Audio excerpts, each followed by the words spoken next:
vecteur qui nous conduira vers un avenir radieux.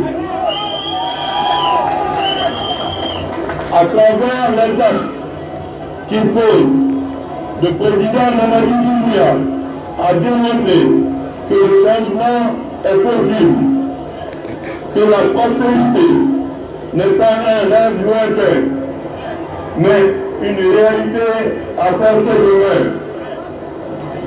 Il y a quelques années, des dirigeants veuves ont contribué à voler et à dilapider les rails.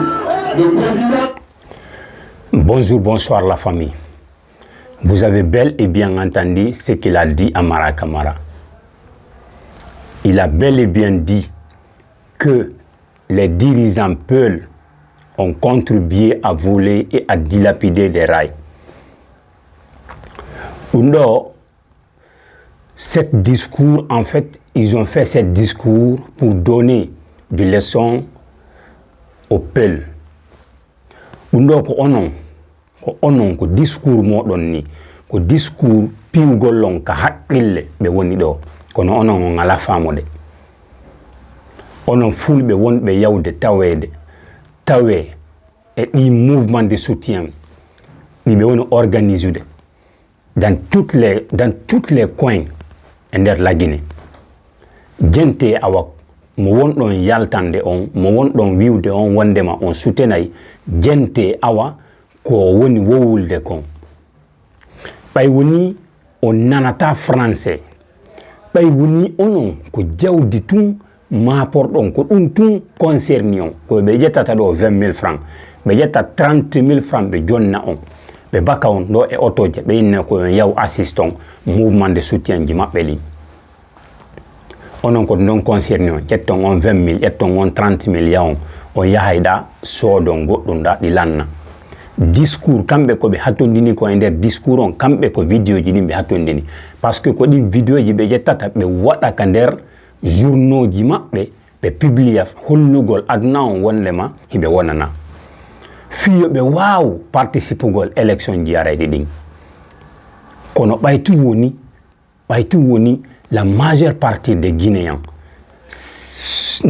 en fait n'ont pas allé à l'école ko ɗum ɓe woni waɗande ɓe andi fus o ganda ko ɓuuɗi sadi ha jumo woni e muɗum ko wi ɗo konko ko laaɓi pos o inni wo ko yeesoɓe fulɓe ɓen wo ko ɓen wujji c'est-à-dire raayje ɗen o wowlude ko laaɓi pos o inni wo ko yeesoɓe fulɓe ɓen cadre politique ɓe fulɓe ɓen ko ɓen wujji laawi trainje ɗen est ce que o woli ɗo fi soso ɓen est ce que o woli ɗo fi maninka ɓen jamais o wowlali ko enen kadi ɓuri ɗuɗude on mouvement de soutien maɓɓe ɗon kindiya par ce que enen yiɗen humpa par ce que enen hiɗen ko yiyaɗen wo hiɗen mapori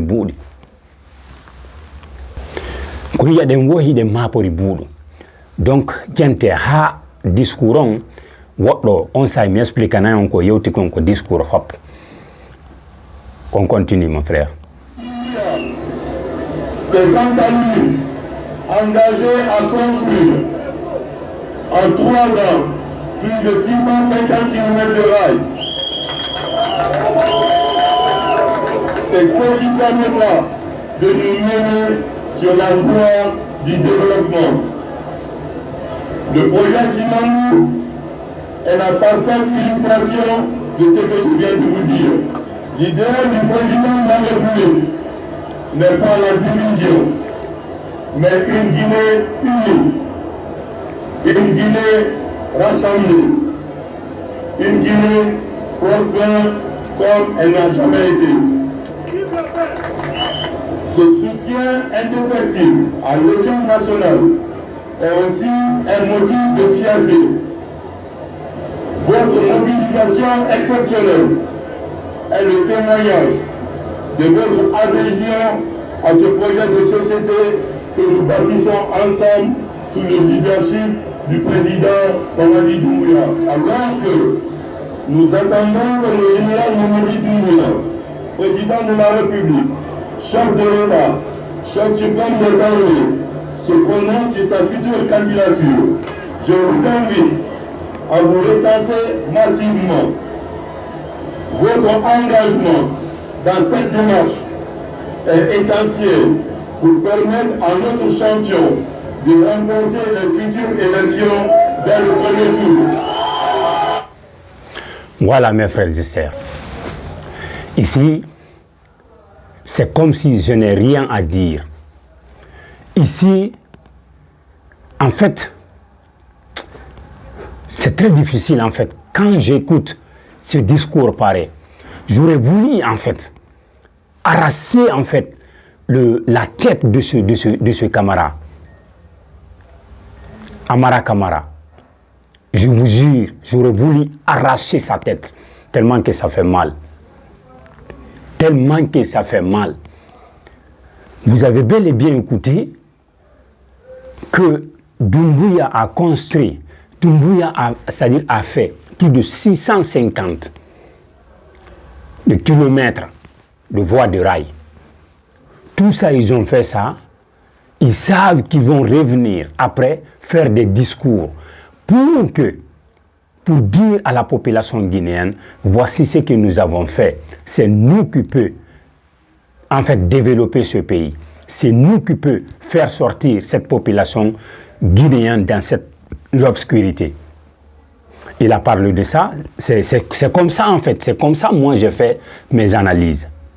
Parce qu'ils ont fait ça, quand ils ont mis les rails, après, vous avez vu, à chaque fois, ils font des discours dans les régions. Doumbouya envoie des délégations dans les régions. Il distribue de l'argent à la population pour dire à la population que c'est nous qui pouvons vous faire sortir dans cette obscurité. Soutenez-nous et on va avancer. Ça, c'est à part. Deuxièmement, il a bel et bien dit, si vous voyez, Amara Camara est venu devant le peuple de Guinée pour dire que, c'est-à-dire que Doumbouya, qu'il souhaite que Doumbouya remporte le pouvoir, que chacun de la population peut contribuer pour que Doumbouya gagne les élections. Si vous voyez que cette gang Amara Camara dit ça, c'est parce que c'est Doumbouya qui lui a donné la commission de venir dire ça à la population. Sinon, Amara n'allait pas oser de dire ce qu'il est en train de dire devant la population. Ils ont fini de corrompre en fait la population. C'est comme ça moi je vis en fait la situation. C'est comme ça moi je vis la situation. Donc Moussipian, je reviens en pour Moussipian, Missipido, Haïhounde à la communauté. On y vidéo, on identique vidéo la poste. Enen won me fi de ben di kongul di be woni fi den enen fulbe ben en wulata, c'est-à-dire monnaie ko enen heewi on discours mabbe don kindiya parce que on jentike ko be yewti kon do o yewti do ko laabi poste huudi ala ko be suudi. Premièrement mi expliquer non nanen ko yewti kon wonde makko yesobe politique fulbe ben ko ben wujjira e jeden ko ben tripoti piji din ko fulbe ben o woli o wolal fi yeddi tiddi. Donc ko mi yeti on kon est ce que dum don wona honno sendindirgol wona okkindirgol leɗɗi ɗin ka meɗen parce que himo andi au moment où ko waɗi au discours ɗo woda yaltoɓe ka réseaux sociaux yewta fi kon ko woli ɗon ɗum ɗon e walne no sengo e yewti ɗum ɗon nane ɗiɗabum ɗo o yewti o inni wo Doumbouya wo ɓe waɗi plus de 650 km ɗum ko rayon ɓe wallini ɗum ɗon. Donc wondema ko kanko wawata développugol leydi o gandi ko ɓe woni waɗande ɗi ko ɓe woni darnude ɗi école darna ɗi ɗumaji waɗana ɗe raje ko fiyo ɓe aroyi ɓe waɗa hara ɓe heɓay no ɓe waɗira mouvement de soutien ji ɓe organise mouvement de soutien ɓe nodda on ɓe inna on hino ko men waɗi kon haray koyon soutenu men ko menen wawata développugol leydi ko ni ɓe warli en fait ko andingol conscience ɓe ala ɓen haqqil parce que heɓugol haqqil e wi'ugol miɗo c'est-à-dire mido kono mi wolirta dum honno réveiller conscience on quoi en fait il faut réveiller une conscience mengon parce que conscience mengon no dani surtout enen fulbe be be wadi dum don be ari be organiser onno mouvement be noddi on be inni on ar soutenon Doumbouya woko kanko wawi développer gol lendi dum non ko didi o yewtido kadi o wi wo haray en fap wo kala guinéenjo no wawi contribuer fino Doumbouya gagnoro élection ji din en andi do wondema Doumbouya o participa élection ji din hille ko dum o yewtuno nyande premier makko discours nyande be wadno coup d'état du 5 septembre 2021 be jentaki ben e be yiyano ben discours fop yo yawka YouTube tappa le premier discours de Mamadi Doumbouya du 5 septembre 2021 ko wadi konko yewti kon on discours hay joni mo kotwal o yewti no wonde makko labbe poste aucun membre du CNRD ne va se présenter wo hay goto e der kambe mouvement mabbe on groupe mabbe on CNRD hay goto présentata ko élection ngarayni si woni transition o lanni hibe organiser élection jini be jonni talami don pouvoir on be mo be ha caserne hande ko kambe woni arde yewta do population on fop wonde ma mo kala no wawi soutenude Doumbouya mo kala no wawi contribuer fino Doumbouya gagnoro élection jini est-ce que be respecti kongudi mabbe din est-ce que be ko be wowno konko be fodi jama on kon be respecti ko enen non kadi fulbe be woni immade be arabe yoba buudi be yoba sosobe ben be yoba maninka ben be immo be yaha be participer do mouvement fiyo be hebu ko be filma be yetta be wada ka journaux ji mabbe be holla aduna wondema hibe soutena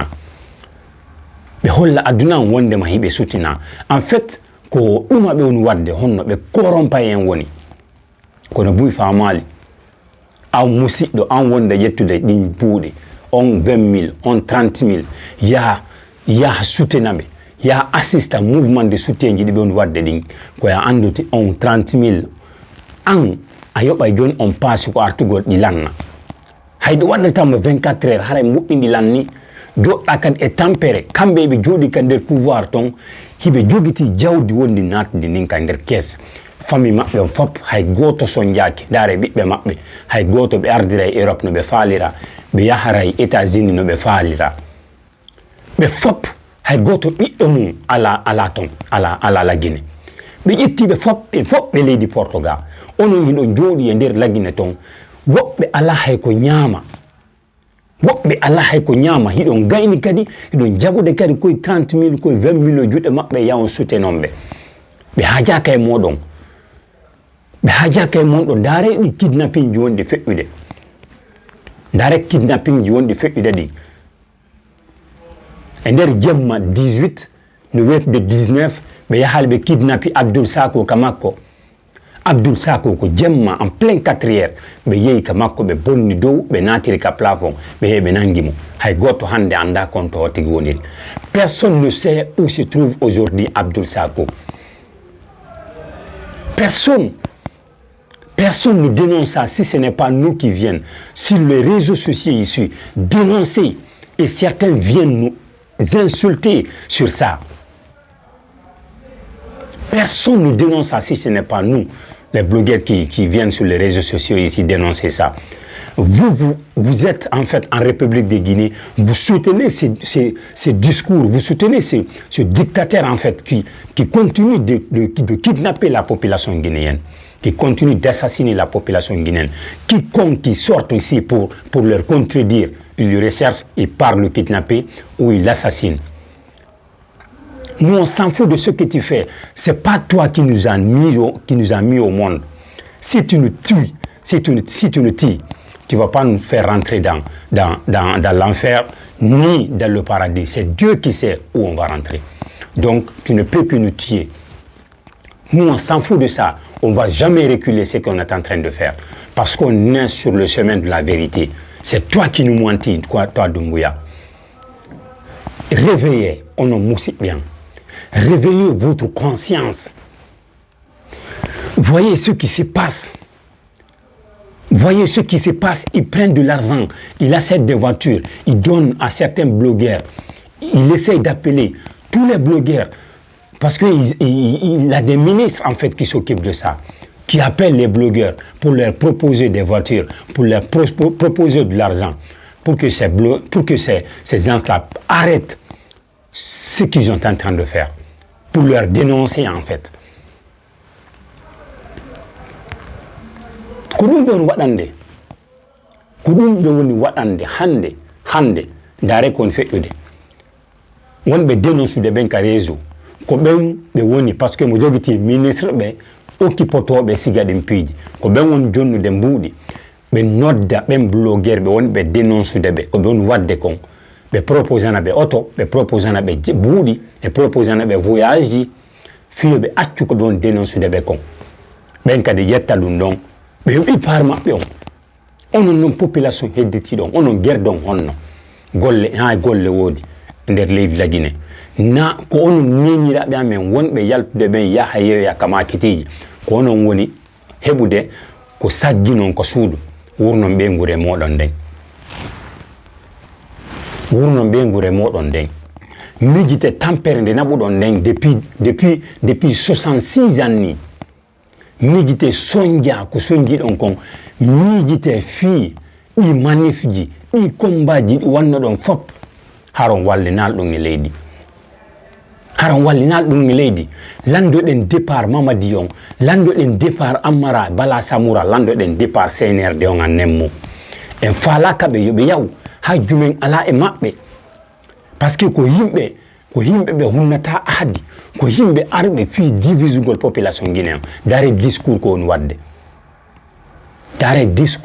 wadde après tout yimɓe ɓen woɓɓe ara soutenamo hoore ɗon pendant que woɓɓe no kidnappa foni ke menge Billo Ba ɓen fof no kidnappa hande ɓen fop hay goto anda konto ɓe ikkori Habib Marouane en ɓen fop hay goto anda konto ɓe ikkori seedincinalngol on wondema combat amen on wona combat en fait ɗuma honno e leñol wona combat leñol wona combat ethnocentrisme notre combat c'est pas ça on combat pour le peuple de Guinée c'est eux qui imposent l'ethnocentrisme entre le peuple de Guinée pour pouvoir rester au pouvoir à vie. Parce que si ce n'est pas ça, ils vont pas rester au pouvoir. Les Guinéens vont demander leur départ. Mais ils mélangent la population guinéenne pour rester au pouvoir. Regardez le discours qu'il a fait à Amara Camara. Étant un cadre du gouvernement guinéen, le discours qu'il a tenu, est-ce que ce discours ne va pas... En fait, non. No yurmi no satti billahi wallahi no yurmi no satti donc musidɓe an min hay hunde ala hande kadi ko mbiyato on mi rappeli on ha mi ronki mi woli ha mi ronki sele ɓe acce ɓe yaha ɓe waɗa toon mouvement de soutien ji maɓɓe ɗin woni ko cuuɗi to yaw hay ƴeewugol par ce que on ƴeewugol ɗon kamɓe ko ɗum noon tumɓe faala kamɓe kon yaw tun assiste on ɓe waɗa vidéo on yi à chaque mouvement de soutien ɓe waɗa vidéo ndaare journaux ji ɗi ɓe on publicité RTG ko on publicité kon ɓe waɗay kañum mouvement de soutien on nder ton par ce que ko fiyo aduna yi'u inna wondema Mamadi no wonana en fait ko korompugol haqqille moɗon nden kono on famali ko ɓen wadde kon ɓe ko kulle ni vous êtes des diables en fait. Vous n'avez pas de cœur, vous. Donc, wona yettugol tan moɗon on pandi haray ko ɗum yari yewtugol en plus rappelugol on ɗo haray ko ma enen population on tonnidiren juuɗe ko ma enen population on innen ko en goto tant qu'on se donne pas les mains nous la population wallahi la Guinée ne va pas bouger. Donc, je ne prends pas beaucoup de temps. C'était juste ça. Je voulais en fait vous informer. Merci. Bonne soirée à tout le monde. Je vous remercie.